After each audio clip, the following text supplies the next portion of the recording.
Hello, and welcome to the official pilot of Dark Recaptured. Tonight, oh boy, was it a big one. Um, Not necessarily the greatest of them all, but there were 16 matches and over 40 contestants for tonight's Dark. Starting off with the first match of the night, we have a squash. We have John Skyler versus Brian Cage. This is actually the first time we've seen John Skyler in a little while, as he has had a nasty knee injury that occurred last summer. In case it wasn't obvious from what I said, Brian Cage crushed him in about, I'd say less than a minute. This match was ultimately an unsatisfying start to a long night, and it kind of set the low bar for everything ahead of it. I am a fan of Cage, but these recent squashes have been kind of boring. It just leaves me hungry for a real Cage match, a real Brian Cage match, because I've seen them. They can be amazing. Back in the days of Lucha Underground, he was a main eventer quite often. I'm just happy to see that John Skyler can still get into the ring. This was a way of really just getting him back onto the show, getting his name back onto the roster, and having him pay his dues. The ultimate score for this match was a 7. Ultimately, it was just passable. For match number 2, we had Lee Johnson versus Serpentico. This match was also fairly basic and short. It was not a squash, however. In this match, we see that Lee Johnson has new music and new graphics to show that he is an official member of the Nightmare family. Arn Anderson even comes out to coach him. The only two things really worth mentioning on this fight were that we got to see Lee Johnson's special finisher for the first time, which is the Blue Bomb. Also, there was a botched camera angle during this fight. When Lee Johnson performed his Fisherman Ishirugi, the camera switched at a very bad moment. As the match was only a little bit better than the one that came before, it ended with a score of 7.1. Bringing up match number 3, we have a newcomer, JD Drake versus Eddie Kingston. JD Drake is not a small boy, and so he's up for this fight. However, as Kingston is the resident thug, he lays the beat down in a very drawn-out, non-technical brawl that ultimately results in Eddie Kingston winning. Ultimately, I felt like the pace was far too slow. Slow is fine when it's intentional, but slow when things just aren't moving cohesively just isn't fun. Ultimately, the fight ends in an unsatisfying manner. JD Drake gets up on the ropes, and surprisingly, he's able to perform a moonsault. On to nothing, as Eddie Kingston is too fast, and he gets his spinning back fist, just immediately ending it right then and there. It just kind of ended. Match number 3 ends up with a score of a flat 7. For match number 4, we have one of my favorites, Layla Hirsch, versus Brooke Havoc, who, if you remember, just had her debut 1 or 2 weeks ago on Dark.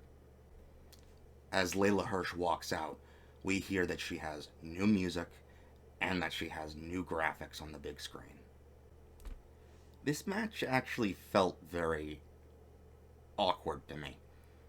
Don't get me wrong, Brooke Havoc is clearly technically capable, but I think she still needs a little bit more time mastering her character and her craft.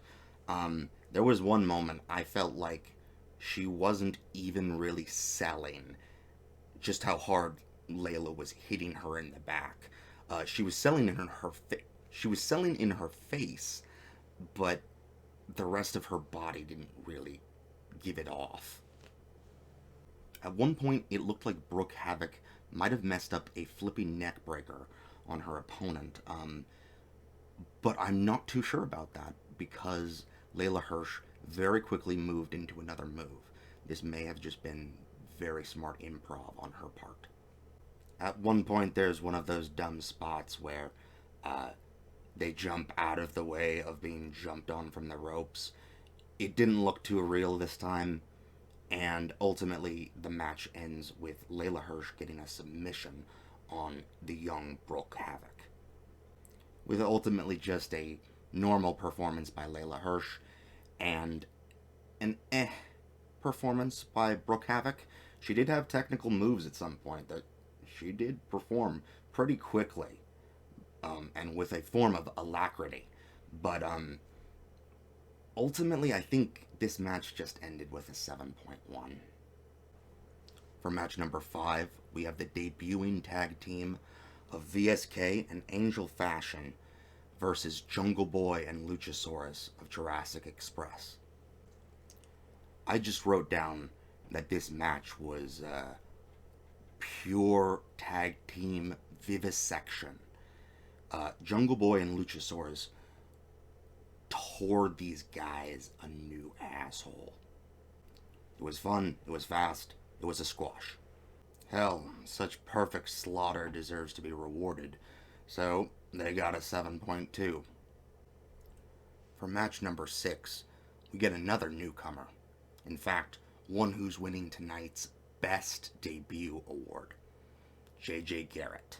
And he's going off against QT Marshall, who needs some practice before he goes up against Fuego del Sol. And surprisingly, this match is quite physical. It's rough. And really, I feel like JJ Garrett truly left an impression. He used what little time he had overall. He came out, he breakdanced, he spoke. You could hear him. So many of these guys who just come and go, you never even hear their voice. The match opens with some really intense and believable mat wrestling before it really gets into some hard-hitting kicks and slams.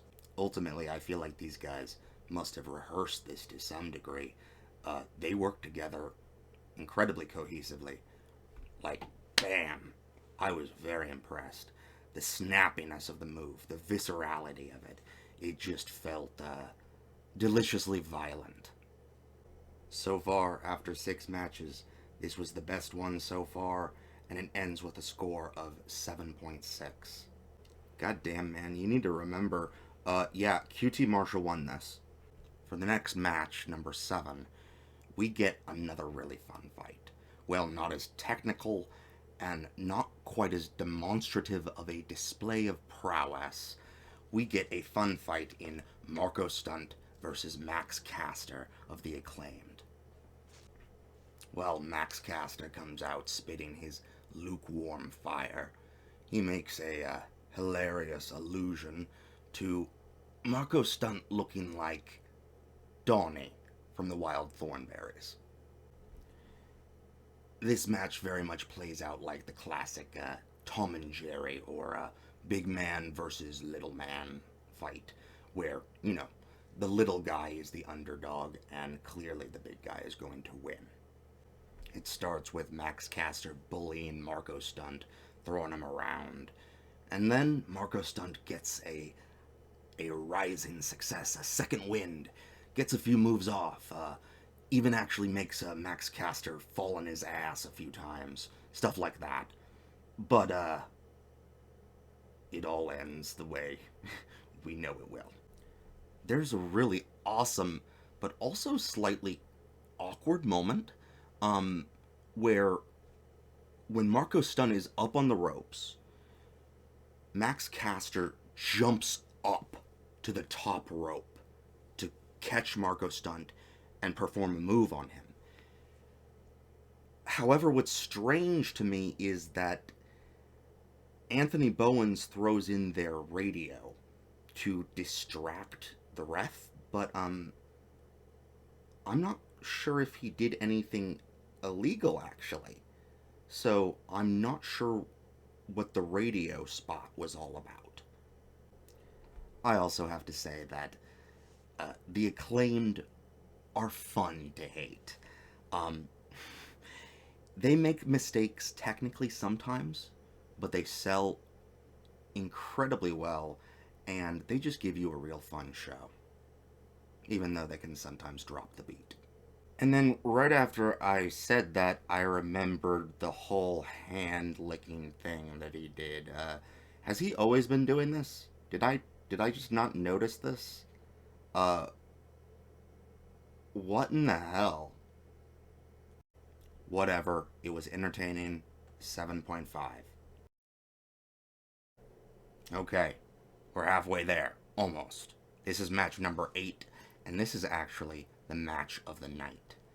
This is the team of John Silver and Alex Reynolds versus the newly debuting team of Louis Valley and Chris Peaks.